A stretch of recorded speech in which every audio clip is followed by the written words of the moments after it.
आखिर सांप अपनी खुद की पूंछ खुद ही क्यों खा जाता है, सच्चाई जानेंगे वीडियो में। एक ऐसी मुर्गी जिसके अंडे की जर्दी हरे रंग की होती है और इस इंसान की कहानी सुनकर आपके भी आंसू निकल आएंगे। और केएल राहुल की दरियादिली का एक ऐसा किस्सा जो आपको हैरान कर देगा। और क्या हुआ जब एक साथ करोड़ों गुब्बारों को हवा में छोड़ दिया गया, जानने के लिए बने रहिए वीडियो के अंत तक। नंबर 1, क्या आपको पता है कि सांप अपनी पूंछ को खुद ही क्यों खा जाते हैं? सुनने में आपको अजीब लग रहा होगा, लेकिन सांप कभी कभी अपनी पूंछ खुद ही खाना शुरू कर देते हैं। दरअसल सांप ऐसा तभी करते हैं जब वो बहुत ही लंबे समय से गर्म स्थान पर रहते हैं। ज्यादा लंबे समय तक गर्म स्थान पर रहने की वजह से सांप के दिमाग में गड़बड़ हो जाती है, जिसकी वजह से उसे बार बार भूख लगने लगती है। मतलब सांप का दिमाग बार बार ये कहता है कि उसे भूख लगी है, पर असल में उसे भूख नहीं लगी होती है। ऐसी सिचुएशन में सांप अपने दिमाग की सुनता है और उसके सामने जो भी चीज आती है वो उसे खाना शुरू कर देता है। और इसी दौरान जब सांप के सामने उसकी खुद की पूंछ आती है तो वो उसे भी खाना शुरू कर देता है। वो अपनी पूंछ और दूसरी चीजों में अंतर पता नहीं कर पाता और इसी वजह से सांप अपने खुद की पूंछ को ही खा जाता है। नंबर 2,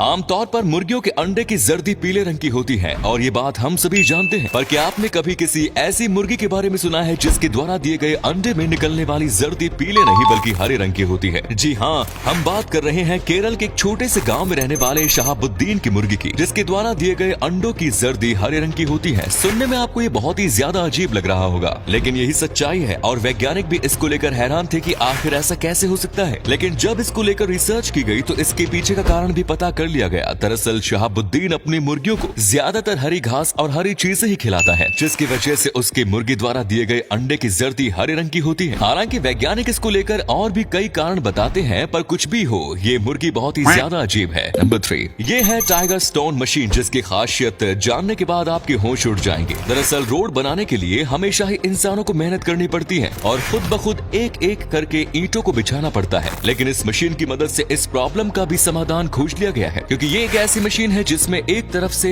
ईंटें डाली जाए तो ये सही से और सही हिसाब से ईंटों को बिछाती चली जाती है, जिसकी वजह से कुछ ही देर में बहुत लंबा रोड बनकर तैयार हो जाता है। ये मशीन रोड को कुछ इस तरह से तैयार करती है जिसे देखकर ऐसा लगता है कि मानो रोड प्रिंट होता जा रहा हो। हालांकि इस तरह की मशीनें हमारे भारत में तो कम ही इस्तेमाल की जाती हैं, लेकिन विदेशों में रोड पर ईंटें बिछाने के लिए इस तरह की मशीनें बहुत ज्यादा इस्तेमाल की जाती हैं। तो दोस्तों, पल भर में घंटों का काम निपटा देती है। इस मशीन में इंसानों का बहुत ही कम रोल है, क्योंकि ये पूरी तरह से ऑटोमेटिक है। नंबर 4, मिलिए इंदौर में रहने वाले विक्रम अग्निहोत्री से, जिनकी कहानी जानकर आपकी आंखों में आंसू आ जाएंगे। असल में विक्रम बचपन से ही बिना हाथों के पैदा हुए थे, लेकिन अपनी इस कमजोरी को इन्होंने कभी भी कमजोरी नहीं समझा और आगे बढ़ते चले गए। ये इनके हौसले का ही कमाल था। ये वो हर एक काम कर लेते हैं जो आम इंसान कर पाता है। हाथों से होने वाले काम ये बड़ी ही आसानी से पैरों से कर लेते हैं। दाढ़ी बनाने से लेकर स्विमिंग करने तक ये हर काम पैरों से करते हैं, और वो भी बड़े ही परफेक्ट तरीके से। विक्रम चर्चा में तब आ गए जब उन्होंने बिना हाथों के भी ड्राइविंग लाइसेंस पा लिया। दरअसल इन्होंने अपने पैरों से कार चलानी सीखी और फिर इतनी परफेक्टली कार चलाई कि इन्हें ड्राइविंग लाइसेंस भी मिल गया। ड्राइविंग लाइसेंस मिलने के बाद इन्होंने कई कार कंपटीशन में हिस्सा लिया, जहां ये कई बार जीते भी। इनकी ये कहानी हर उस इंसान के लिए प्रेरणादायक है जो बात बात पर बहाने बनाता है। नंबर 4, दोस्तों ये बात है 1986 की, जब यूएस के लोगों ने कुछ तूफानी करने की सोची और उन्होंने सोचा कि क्यों ना हम आसमान में ढेर सारे गुब्बारों को उड़ाकर वर्ल्ड रिकॉर्ड बनाएं। फिर क्या था, उन्होंने एक जगह पर इकट्ठा होकर करोड़ों गुब्बारों को हवा में उड़ा दिया। उनके हिसाब से ये गुब्बारे हवा में उड़ जाएंगे और जब तक इनमें हवा खत्म नहीं होगी तब तक ये ऐसे ही उड़ते रहेंगे। लेकिन इन लोगों का दांव उल्टा पड़ गया और तुरंत ही बारिश होने लगी। बारिश की वजह से ये सभी करोड़ों गुब्बारे पूरे शहर में फैल गए और ये एक आपदा साबित हुई। इन गुब्बारों की वजह से शहर में तबाही ही तबाही आ गई और हर काम रुक गया। इस दौरान 2 मछुआरे लेक में गए हुए थे, पर इन गुब्बारों के हर जगह फैलने की वजह से वो मछुआरे लेक में डूब कर मर गए, क्योंकि पूरी लेक में गुब्बारे ही गुब्बारे दिख रहे थे, जिसकी वजह से ये पता ही नहीं चल रहा था कि ये लेक है या फिर गुब्बारे। यूएस में इन गुब्बारों की वजह से काफी तबाही हुई। नंबर 6, गर्मियों में कभी न कभी आप भी वाटर स्लाइड में गए होंगे, जिसमें बैठकर काफी ज्यादा मजा आता है। लेकिन आज हम आपको दिखाने वाले हैं एक ऐसी वाटर स्लाइड जिस पर आप कभी भी नहीं जाना चाहेंगे। ये है ब्लैक होल वाटर स्लाइड, जिसमें घुसने के बाद आपको सिर्फ और सिर्फ अंधेरा ही नजर आएगा। ये वाटर स्लाइड इतनी ज्यादा डार्क है कि इसमें घुसने के बाद अच्छे अच्छे लोगों का पसीना निकल जाता है, क्योंकि ये अंदर से बहुत ज्यादा डरावनी है। पर इसके बावजूद भी बहुत से लोग इस वाटर स्लाइड में टहलने के लिए जाते हैं।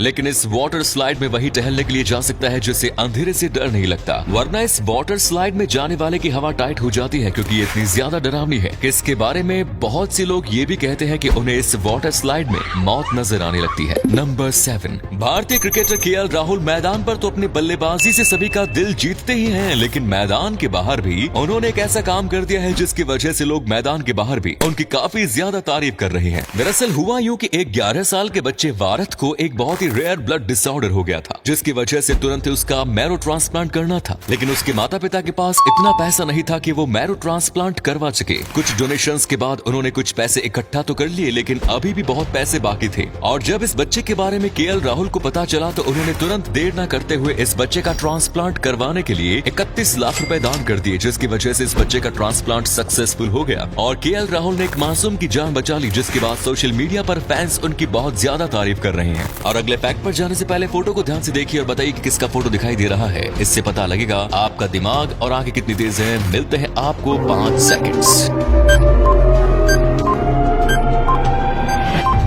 क्या होता अगर चांद की जगह जुपिटर हमारी पृथ्वी के चक्कर लगाता? ऐसी सिचुएशन में जुपिटर हमारी पृथ्वी से कैसा दिखता, चलिए जानते हैं। असल में जुपिटर चांद से बहुत ही ज्यादा बड़ा ग्रह है और अगर जुपिटर चांद की जगह पृथ्वी के चक्कर लगाने लगता तो वो पृथ्वी से देखने में कुछ ऐसा लगता जैसे आप इस पिक्चर में देख रहे हैं, जिसमें आप देख सकते हैं कि हमारी पृथ्वी से कितना भारी और बड़ा लग रहा है, क्योंकि जुपिटर इतना ज्यादा बड़ा है कि जुपिटर के साइज में 1300 पृथ्वी आ सकती है, जिससे आप अंदाजा लगा सकते हैं कि जुपिटर हमारी पृथ्वी और चांद से कितना ज्यादा बड़ा और भारी है। और आप इस पिक्चर में देख सकते हैं कि जुपिटर हमारी पृथ्वी से कितना ज्यादा बड़ा दिखाई दे रहा है। ऐसे में अगर जुपिटर हमारी पृथ्वी के पास होता तो उसके कई अलग अलग बदलाव देखने को मिलते। सो फ्रेंड्स, वीडियो अच्छी लगे तो इसे लाइक कीजिए और कौन सा फैक्ट सबसे मजेदार लगा कमेंट्स में जरूर बताएं। धन्यवाद।